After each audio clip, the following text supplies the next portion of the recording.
We hear a lot about psychedelic-assisted therapy, but 3 out of 4 people who choose to consume psychedelics do so at home or in nature with friends or loved ones.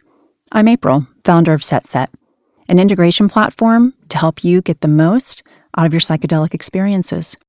The podcast episode you're about to listen to may reference one of my previous shows, The High Guide or How to Do the Pot, because I've been a trusted source in cannabis and psychedelics since 2015. I invite you to visit getsetset.com and sign up for our newsletter to receive your free guide on set and setting to make the most of your next psychedelic journey. This podcast discusses cannabis and is intended for audiences 21 and over.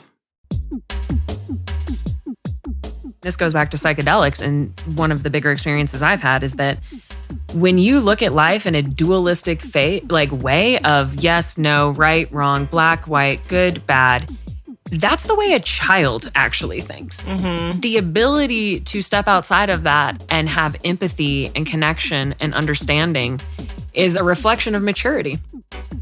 Nothing else can give you the childhood you missed and launch you into maturity in the same way as potent plants.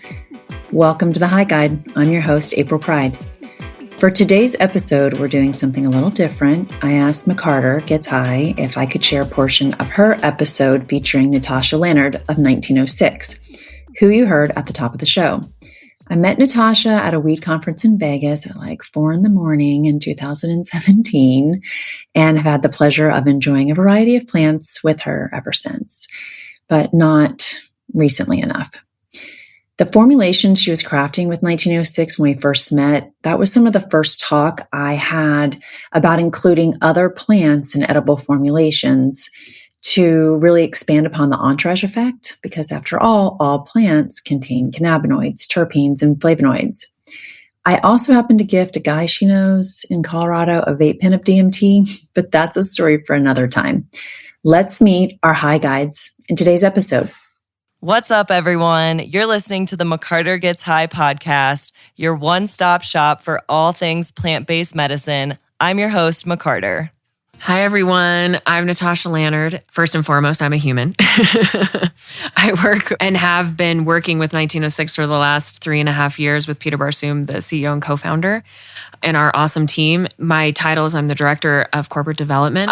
Prior to working with 1906, I helped launch and define the dispensary channel for PAX vaporizers and launched that in Colorado and California. I worked with brands like Vanks, Lord Jones, Bebo, and prior to getting to the cannabis industry, I worked in the natural food space with a lot of different startup natural foods, CPG brands, Udi's Gluten-Free Foods, Simple Mills, T-Tulia. I would say in general, my interests are deeply in plant medicine and the application that has for improving mental health and just general life stuff. When we do get high, we want to come into a different state of mind. We want a new perspective. And that's another reason why I started this podcast of I want to know individually why people get high. Why do you get high? And I ask people that all the time. I want to know, because people do want to get high. What age, if you don't mind me asking? That I first got high? Yeah. Oh, I was definitely 15. Same. Yeah. 15 is the age. It is. For sure. And the other part of that too is really funny. And I don't know what your experience was like, but the friends that I met, the girlfriends that I made in high school are still some of my best friends today. And yes, there's photos of that in high school. We all had our own bong that we would all hang out on the patio and just session our own bongs. And I love those girls. But let's talk about psilocybin. Let's. Love the mushrooms. When were you first introduced, experienced? Tell us everything. My first experience was actually pretty big and changed my life. Wow. I was probably 18. I had tried mushrooms when I was younger. Sure. Just a little bit. A wee bit. Yeah, a wee bit. Friends had them, but I had my first real cathartic experiences when I was 18, and it changed my life.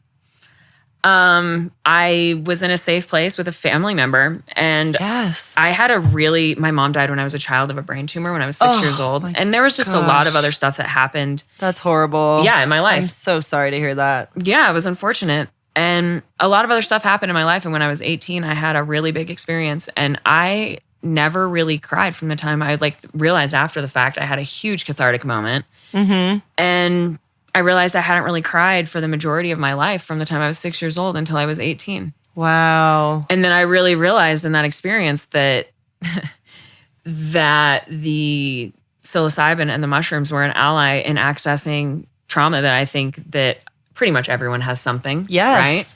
And to get at that in a way and to move that more than even getting at it, right? It's not good enough to get at it. You have to move it. Yes. And I had that experience in spades. And I honestly have been a benefactor of plant medicine since then.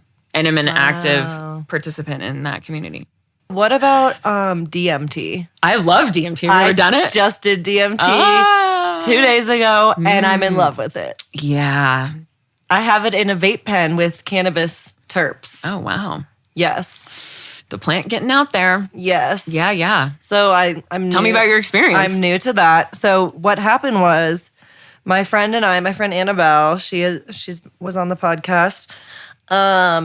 We were just drinking, having a good time on Thursday night, this was. And she lives right off Pearl Street. Her community's like really fun. But we were just drinking and we had been eating some mushrooms as well. And obviously always smoking weed. I've been high for about, 8-9 years now. And, but my friend gave me this DMT cartridge with the cannabis terps, but it tastes like mothballs. Yeah.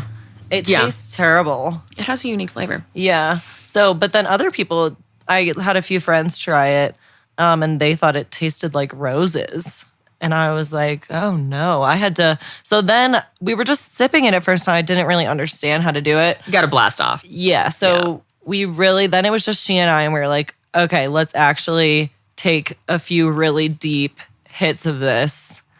And basically, oh my gosh, your whole body gets warm and you're just in this like feeling. So for me, I was kind of like stuck. Well, we also realized you had to close your eyes for. Oh, you didn't have visuals. No, we had visuals when we closed our eyes. Oh, interesting. But then Annabelle said, I've seen that too, but it's just interesting. You only had it internally. That's cool. Yeah. But then Annabelle said that when she opened her eyes and closed them, she couldn't tell which one was which. But I could tell. For me, it hit harder when my eyes were closed. So basically, I don't know. I just had this warm feeling all in my back. And the visuals, I could just see all of these like color spectrums. And the only way I could keep track of time was by the music playing. And I feel like it's what you feel like when you're on like fentanyl or like morphine or something. Like, I don't know. I've never done those things. Me neither. But I'm going to guess and say that I feel like that's what it was. But I don't know. I feel like I could come just like in and out of this like really amazing euphoric feeling. Oh, interesting. But I didn't really like take a huge hit. Like, would you say you had a multi-dimensional experience? Oh, yes. Okay, good. Yeah. DMT is a multi-dimensional experience. Yes. It felt like I was in and out of kind of like parallel universes. Oh, for sure.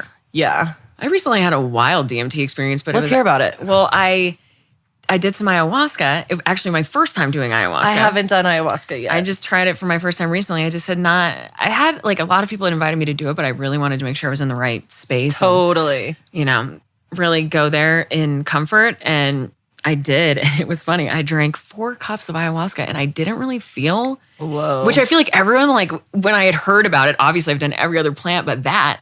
And I had heard so many different experiences of, the experience and how intense it was. And I had the most beautiful, sweet, loving experience. I was in the desert and I was sitting in a beautiful recliner covered in blankets in the desert, just looking out into the stars.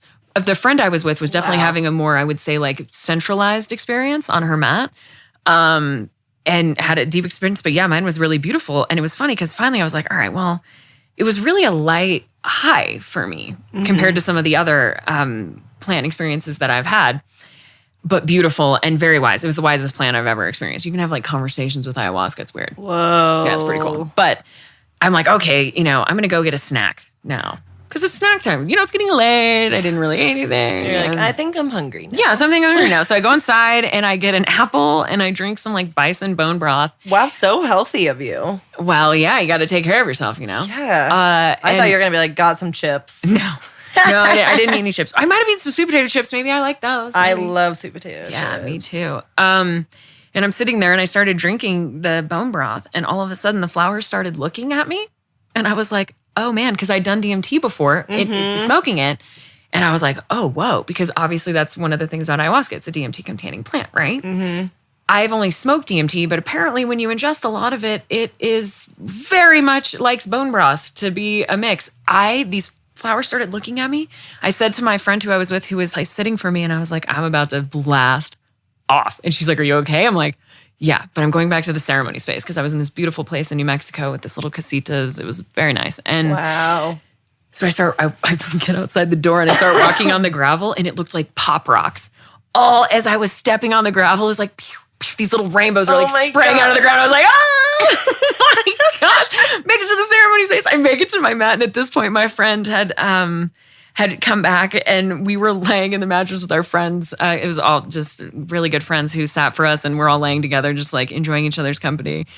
And I was just, having the most amazing visual experience I've ever had in my life. Rainbows were literally icicling out of the ceiling and the lights. And we had this beautiful altar and it was active. Like it was wild. And then when I closed my eyes, it was into the kaleidoscope. I hope you enjoyed listening to today's episode, which was a segment from McCarter Gets High podcast.